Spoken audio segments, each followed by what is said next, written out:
Hello everyone, कैसे हैं आप लोग। आज की क्लास में हम पढ़ने वाले हैं क्लास 10th इंग्लिश का फर्स्ट फ्लाइट बुक से एक पोएम जिसका नाम है एनिमल्स और इसके पोएट है वॉल्ट व्हिटमैन। ये पोएम लिया गया है from song of my self in leaves of grass. इसका मतलब है कि यहाँ पे वॉल्ट व्हिटमैन ने एक बुक लिखा था जिस बुक का नाम था लीव्स ऑफ ग्रास। इस बुक में कई सारे पोएम्स थे, उसमें से एक पोएम का नाम था सॉन्ग ऑफ माई सेल्फ। ठीक है, और ये पोएम काफ़ी लंबा पोएम था, तो उसमें से कुछ लाइन्स निकाल के दिया गया है हमें स्टडी करने के लिए। तो इसको स्टडी करने से पहले सबसे पहले थोड़ा सा कुछ लाइन्स देखते हैं पोएट के बारे में। वॉल्ट व्हिटमैन का जन्म हुआ था 1819 में और इनका डेथ हुआ 1892 में, और ये एक अमेरिकन पोएट थे। और जिस ज़माने में ये पोएम लिखा करते थे ना, उस ज़माने में हर पोएम में राइमिंग स्कीम हुआ करता था।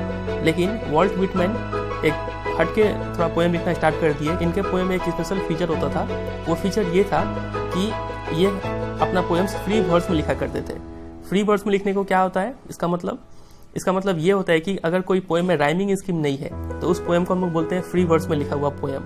फॉर एग्जाम्पल, अगर आप यहाँ पे देखें, they are, self content, long, condition, यहाँ पे कोई भी किसी से राइम नहीं कर रहा है, तो ऐसा पोएम को हम लोग बोलते हैं फ्री वर्ड्स में लिखा हुआ पोएम। ठीक है, चलिए स्टार्ट करते हैं इस पोएम को। सबसे पहले एक ब्रीफ इंट्रोडक्शन।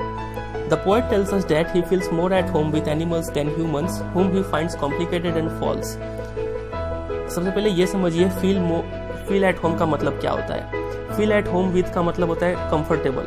अगर आप किसी के साथ बात करने में या फिर उसके साथ समय बिताने में उसके साथ अगर कंफर्टेबल है तो आप उसको बोलेंगे कि I feel at home with you.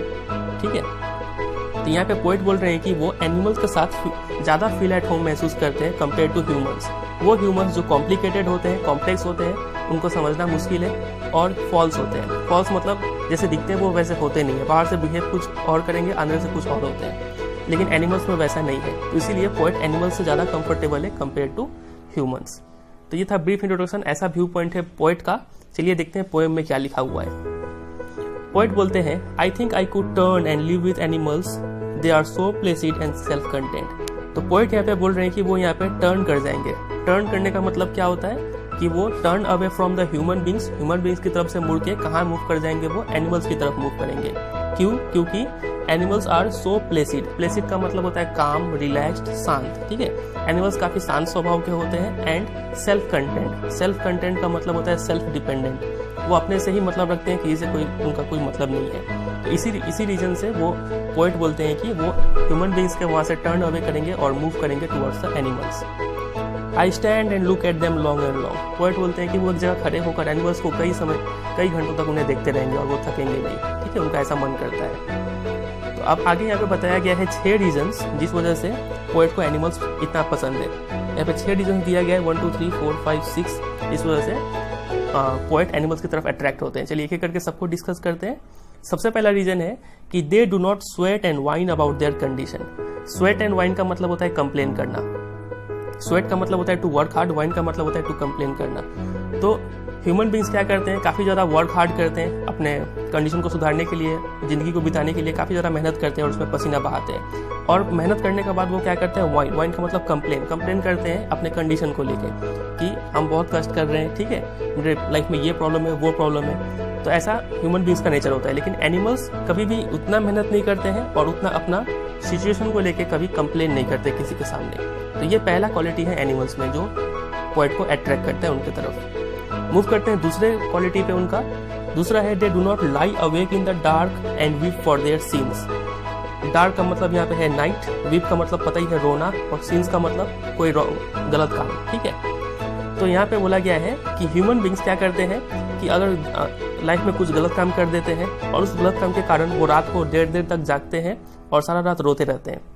ठीक है, लेकिन एनिमल्स चूंकि कोई गलत काम नहीं करते हैं इसलिए उनको रात को जागना नहीं पड़ता है उनको, और कभी उनको रोना नहीं पड़ता है। तो ये दूसरा रीजन है जिस वजह से पोएट एनिमल्स की तरफ अट्रैक्टेड है। समझ में आ रहा है? चलिए तीसरे पे मूव करते हैं। तीसरा लिखा हुआ है, they do not make me sick discussing their duty to God. Human beings क्या करते हैं, वो हमेशा अपने गॉड की तरफ ड्यूटी को डिस्कस करते रहते हैं। फॉर एग्जाम्पल, कोई इंसान हमेशा बोलते रहता है कि मुझे ये व्रत करना है, मुझे भगवान को ऐसे पूजा करना है, ऐसे नमाज पढ़ना है, इस टाइम को चर्च जाना है। ठीक है, कहीं तीर्थ यात्रा पे जाना है, किसी धाम पे जाना है, कहीं फास्ट करना है। तो ये सब जो ड्यूटी टू द गॉड है ना, ये एनिमल्स में नहीं देखने को मिलता है। और एनिमल्स कभी भी डिस्कस भी नहीं करते हैं दूसरे को कि तुम भी ये सब चीज़ फॉलो करो, और दूसरे को तंग भी नहीं करते हैं। यहाँ पे सिक मतलब तंग करना। वो यहाँ पे पोएट बोल रहे हैं कि they do not make me sick discussing their duty to God. अपना गॉड की तरफ ड्यूटी बता के किसी पोएट को तंग नहीं करते एनिमल्स। तो ये तीसरा क्वालिटी है एनिमल्स में जो पोएट को अट्रैक्ट करता है। And not one is demented with मतलब सफरिंग फ्रॉम मेंटल इलनेस, कोई मानसिक बीमारी से सफर करना। क्या कौन सा मानसिक बीमारी? The mania of owning things. Mania मतलब मैडनेस, ओनिंग थिंग्स मतलब चीजों को खरीदना। इंसानों में ये एक मानसिक बीमारी है कि वो लोग, उनके सिर पे पागलपन सवार है चीजों को खरीदने का। नया मोबाइल चाहिए, नया मोबाइल मिल गया तो बाइक चाहिए, बाइक मिल गया तो कुछ और चाहिए, ठीक है। तो ह्यूमन बींग्स क्या है, डिससेटिस्फाइड है, हमेशा सेटिस्फाई नहीं रहता है। लेकिन एनिमल्स सब जितना है उतने में खुश है और उनको ये बीमारी से सफर नहीं कर रहे। वो उनको कोई चीज नहीं खरीदता है, जितना है वो उसी में सेटिस्फाइड है। समझ में आ गया ये पॉइंट? चलिए मूव करते हैं 5वें क्वालिटी पे। Not one kneels to another nor to his kind that live thousands of years ago. Kneel का मतलब होता है to bend down and pray. तो पोएट यहाँ पे बोल रहे हैं कि एनिमल कभी भी किसी के सामने झुक कर उसे प्रे नहीं, उससे प्रार्थना नहीं करते हैं, ठीक है। Nor to his kind that live thousands of year ago. To his kind मतलब उसके जैसे एनिमल्स जो हजारों साल पहले जिंदा रहे होंगे, मतलब उसके पूर्वज के सामने भी वो झुक कर कभी प्रार्थना नहीं करते हैं, ठीक है। लेकिन ह्यूमन बींग्स क्या है, अपने पूर्वज का फोटो लगाकर उसके सामने कुछ प्रार्थना करेंगे, ठीक है। कोई सेरेमनी आयोजित करेंगे उनको याद करने के लिए, ठीक है। ऐसा सब कुछ तामझाम एनिमल्स में हमें देखने को नहीं मिलता है। तो ये 5वां क्वालिटी है एनिमल्स का जो पोएट को उनकी तरफ अट्रैक्ट करता है। मूव करते हैं 6ठे और लास्ट क्वालिटी की तरफ। नॉट वन इज रिस्पेक्टेबल और unhappy over the whole earth. ये काफी अच्छा फीचर बताया गया है एनिमल्स में कि यहाँ पे कोई ऐसा नहीं है कि जो ज्यादा रिस्पेक्टेबल है और कोई ऐसा नहीं है कि जो कम रिस्पेक्टेबल है। यहाँ पे सब इक्वल है and unhappy over the whole earth. और यहाँ पे कोई भी ऐसा एनिमल नहीं है जो अनहैप्पी है, सब यहाँ पे खुश है, सब बराबर है, ठीक है, सब इक्वल है यहाँ पे। तो ये था 6 डिस एनिमल्स का जो पोएट को उनकी तरफ अट्रैक्ट करता है। देखते हैं आगे और क्या लिखा हुआ है। So they show their relations to me and I accept them.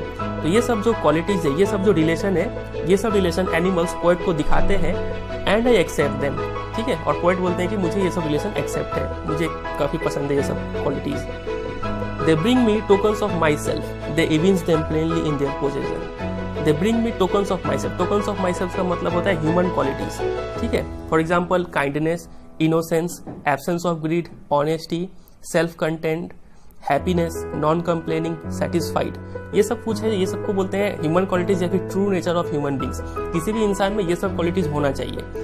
तो अब ये सब क्वालिटीज क्या है, एनिमल्स के पास जा चुका है। वो यहाँ पे पोएट बोल रहे हैं कि they bring me tokens of myself. मेरे ही क्वालिटीज वो मुझे वापस दिखा रहे हैं। They evince them plainly in their position. Evince का मतलब टू शो, वो शो कर रहे हैं। प्लेनली मतलब सिंपली इन देयर पोजिशंस, कि ये सब क्वालिटीज अब उनके पास है, वो लोग पोजेस कर रहे हैं इस चीज को, ठीक है। I wonder where they get those tokens. तो पोएट यहाँ पे सोच रहे हैं कि कहाँ से इन्हें ये सब क्वालिटीज मिल गया, वो क्वालिटीज जो कभी इंसानों के पास हुआ करता था। Did I pass that way huge times ago and negligently drop them. क्या कभी ऐसा हुआ था कि मैं इसी रास्ते से, मतलब इसी जंगल से होकर गुजरा था कई सालों पहले और यहाँ पे नेग्लिजेंटली मतलब केयरलेसली, मतलब असावधानी से मैंने इन सब क्वालिटीज को यहाँ पे ड्रॉप कर दिया। यहाँ पे मैंने ड्रॉप कर दिया मतलब वो जनरली बोल रहे हैं कि ह्यूमन बींग्स ने अपना क्वालिटीज ये जंगल में ड्रॉप कर दिया और ये सब क्वालिटीज ह्यूमन बींग्स से पास आउट हो चुके हैं एनिमल्स में।